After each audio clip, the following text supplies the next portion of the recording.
asked, since 67, how many years have passed? But they don't answer him not a word. They cannot decide. It should be so simple to decide, looking at what you saw and we saw now. Did you hear one word in this Arab terrible, bloodthirsty propaganda? Did you hear one word about Hebron, about the so-called West Bank, about the Gaza Strip? Do they want to commit the Shahada for those? No, for Jaffa, for the whole of what they call Palestine, for Islam, for Allah. So it is not this idol which is called land for peace. So you have this terribly threatened society in Israel. Threatened because they are Jews, quarreling one with the other, destroying one another. Now, only last year, it is now a year that 35 Jewish villages have been destroyed by Jews for the sake of this idol, this false god, this Baal called peace, while they are sharpening their knives. So there is some delusion. And the so-called settlers, the so-called national camp, those who want to remain faithful to our Jewish roots, we say, wake up, choose. And the people answered him not a word. And we shall come later to the continuation of this story. Now, this Baal, this false god called peace, is worshipped by appeasement. And the sacrifice he demands is land. And the vision, the prophetic vision he has is Palestine, Palestine. And the credo is land for peace. And this is, now you must always look at what you hear from me against the background of what we saw. So the Jews are quarreling inside Israel, which one the other about land for peace. Did you hear one word of peace from the Arabs? So this equation, land of peace, is false on both sides. Let's begin with land. The land of Israel is not for sale.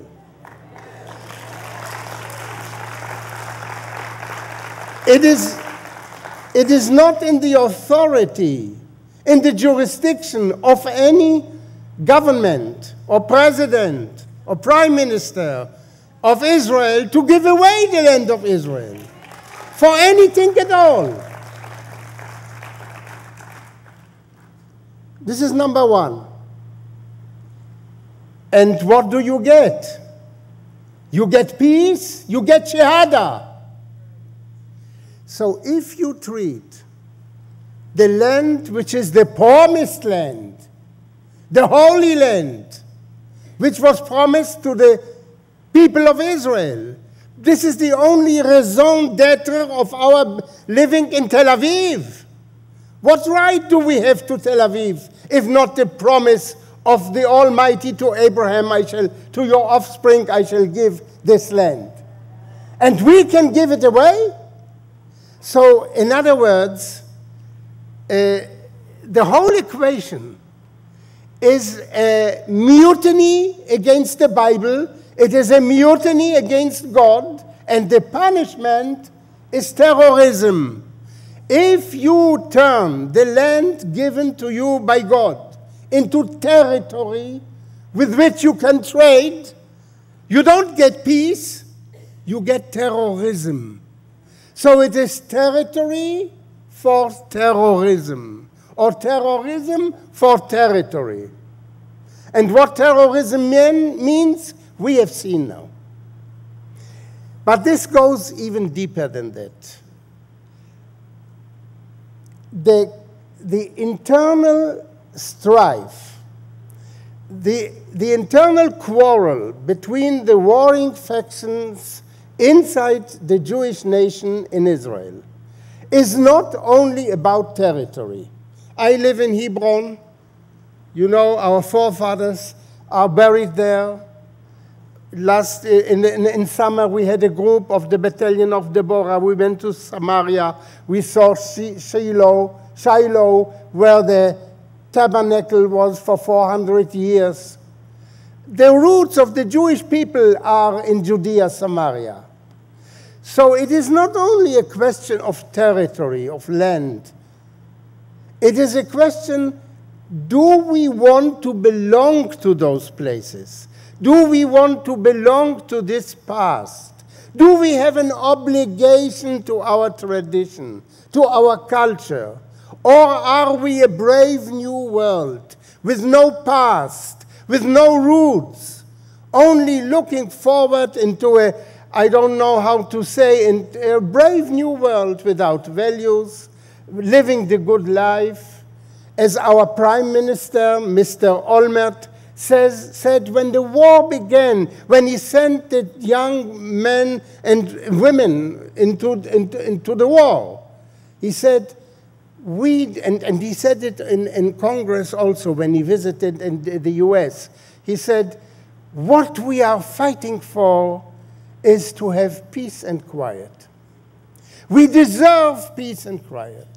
It is our birthright to live quietly. These are the ideals. It is very nice, very modest, but this is not what you tell your young people when you send them into war. What are the values for which you want them to fight?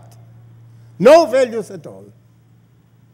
So those who want to sever the ties of the Jewish people from the Jewish land, and there is no land more Jewish than Jerusalem, than Hebron, than Jericho, than Beit El, the house of God. All this is to be turned into Palestine, into Palestine. So if you want to sever all those roots, which means what have you lost in Tel Aviv? Why did you go to Tel Aviv? Then the Arabs are right. Why did you come into this country in the first place? So we cut the roots of the tree on which we are sitting. And yet, how is it written? And the people answered him, not a word. And we bring those arguments day and night furthermore. In order to materialize, to have the vision of your president, George W. Bush, implemented, a vision like a prophet, a Palestinian vision, the Palestinians have a condition. The condition is that the land is given to them free of Jews, cleansed of Jews. Not one Jew should be on the land given to them. And this has already been committed. Mr. Sharon, before he committed the crime of destroying the Jewish villages in the Gaza Strip and 4 other in northern Samaria, he said, I pledge that by the end of the year 2005, not one Jew will remain in the Gaza Strip. This was said by a Jewish prime minister in the Jewish land, in the Jewish state. And he kept his pledge. Now, tell me, where in the world today is there a place which by law, by definition, cannot have Jews? Jews are verboten, which is in the German Nazi term Judenrein, cleansed of Jews. Where in the world? Albania, Germany, Russia, take anywhere. There is not one place. And there is to be only one place which is named Judea. only in Judea not one Jew should live.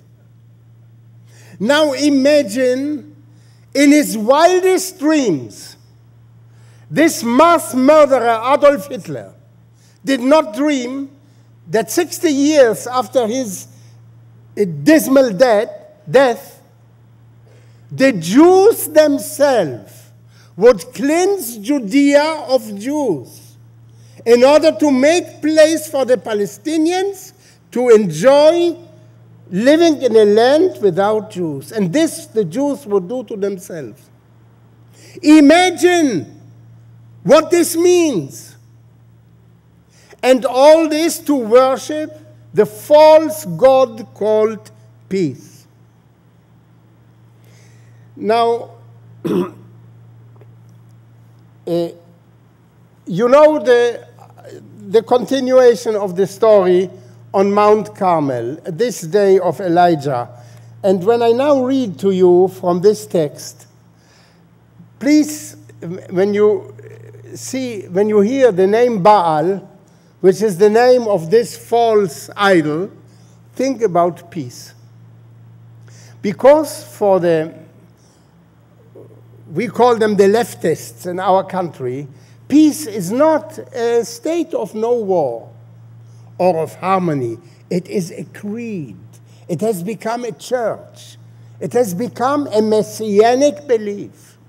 You cannot argue with them logically, as I tried now to bring forth my ideas in a logical way, because it's already a religion, the religion of peace. And we use the term the Church of Peace. It is like an idol, like a false god, a new Baal. And now Elijah says, you don't answer even one word, you cannot decide. The Lord that answereth by fire, let him be God. And all the people answered and said, it is well spoken. And then every side, those hundreds of prophets of the Baal, they sacrificed their bullock, and Elijah his bullock. And now I read to you. And they took the bullock, the prophets of Baal, and called on the name of Baal, on the name of peace, from morning even until noon, saying, O Baal, hear us. And there was no voice, not any that answered. And it came to pass at noon that Elijah mocked them and said, cry aloud, for it is a god.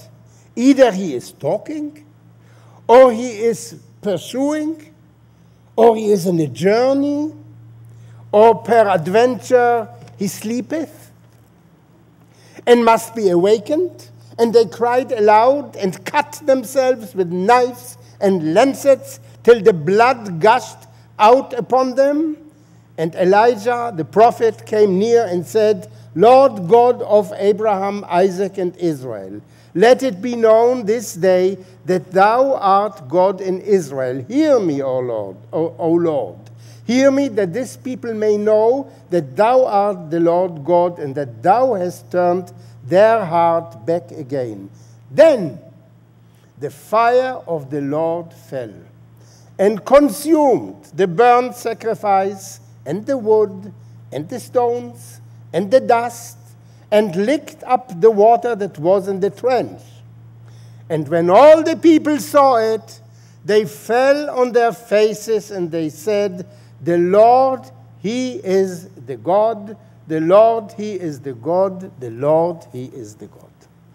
Now, this day of Elijah on the Mount Carmel, and I liken it to what happened to us, and the fire which fell upon us was the war in Lebanon. The people cannot decide, they don't see the truth before their eyes. And now there came this ordeal by fire. And I shall explain myself. when it transpired after the Oslo agreements that peace with the Arabs is not attainable, is not achievable, and now also the worshippers of the Peace Church in Israel admit to this, that a piece of paper on which the word peace is written is impossible to attain, neither from Arafat nor from Abu Mazen nor from any Abu in the world. They say, okay, they say, if this is so, then give us a period of quiet. If not peace, then quiet. A tacit quiet. We shall retreat unilaterally. Don't promise us anything. We don't sign a paper together with our filthy signature, because for you, any Arab who puts his signature beside our signature, this is for you also a danger for your life. So don't sign. We don't sign anything. We simply go away, and you give us peace and quiet. And this was practiced for the first time in Lebanon. In the year 2000, we simply, in the dead of night, escaped. The mighty Israeli army, and this was not so much published, ignominiously, in one night, eloped, ran away, disappeared, and left tanks and cannon and military material in masses, and betrayed also our friends, southern Lebanese Christian Arabs, not only Christian, also Shiite units were in this southern Lebanese army who worked together with Israel for the peace of the region, betrayed them in worship of this false god. And we had a few years quiet, peace and quiet. And if you go through the Israeli press during those years between 2000 and 2006, you will see that they say we had a genius for Prime Minister Mr. Barak, and he invented this ingenious device of running away unilaterally, one-sidedly, and it succeeded. And the tourism flourished in the Galilee, etc., etc. Yes, they kidnapped a soldier. They murdered 3 soldiers once, and they kidnapped another soldier some other time. These were incidents, but we overlooked them for the sake of peace. It went so far, they came to the fence. They put their military positions right on the last centimeter of the fence, and their yellow Hezbollah flags. And there were Israeli commanders who, in the Israeli positions, took down the flag, our national flag, in order not to aggravate them. Not to aggravate them. And this was the standard argument of the worshippers of the modern Baal, called peace, to appease them. And this exploded in their face with the Lebanese war.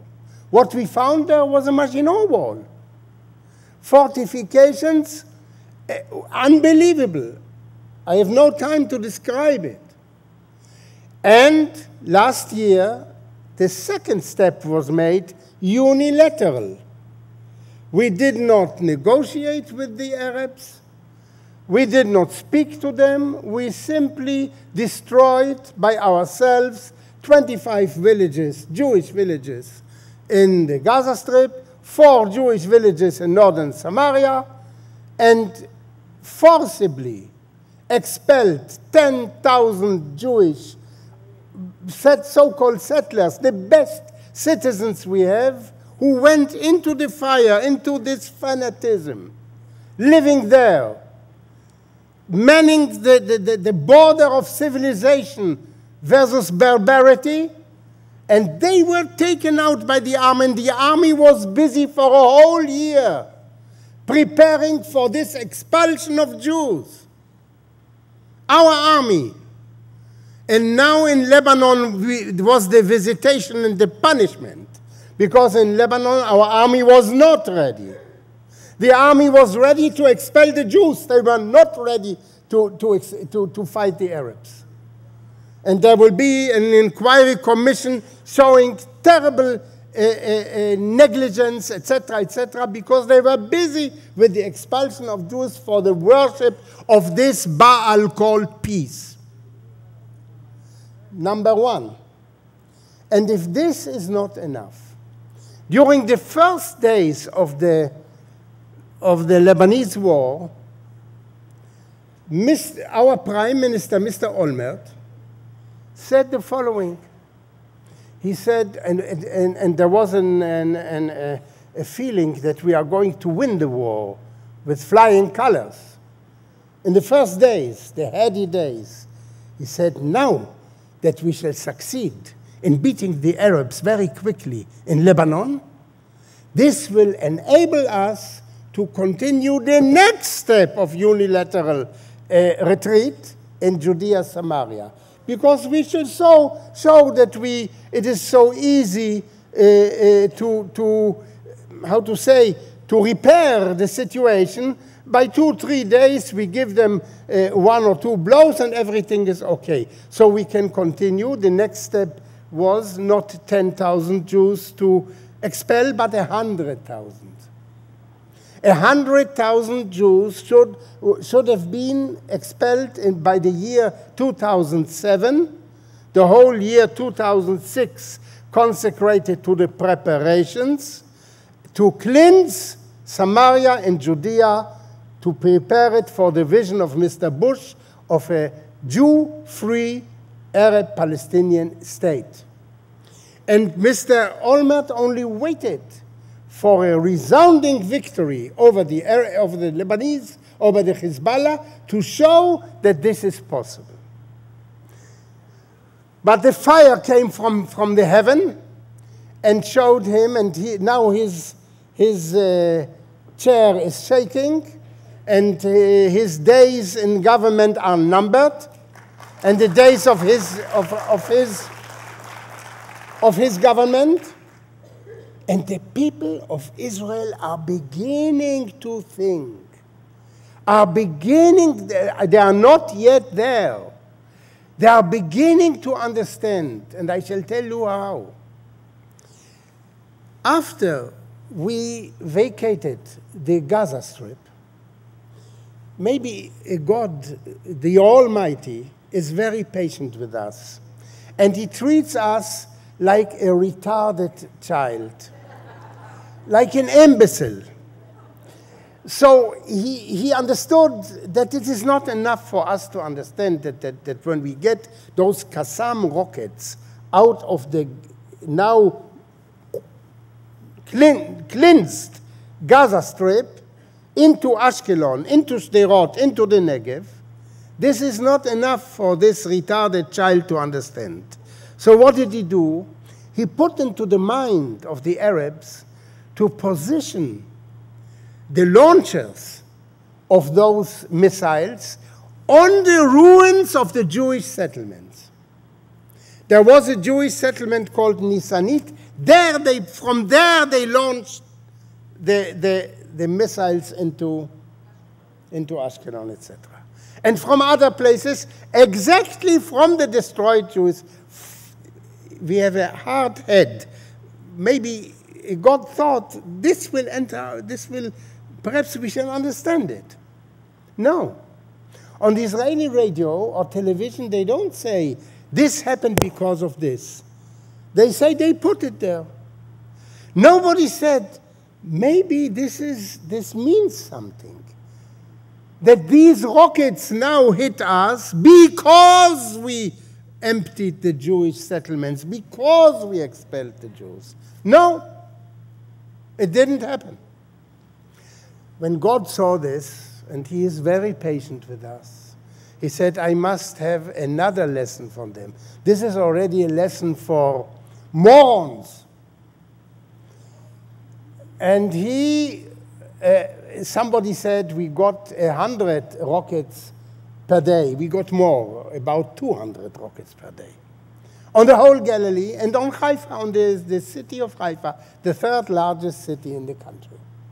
From Lebanon, from the place we vacated one-sidedly for the sake of peace.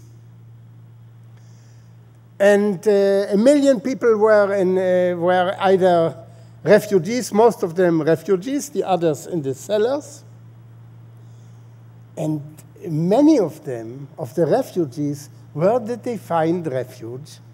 In Hebron, in Samaria, in the Jewish settlements, in those settlements who are earmarked, or were earmarked, to be expelled in 2007. And in other words, if God wants to show us, as on the Mount Carmel, that the fire came and showed them until they said, yes, not the Baal is the God. It entered their hard heads.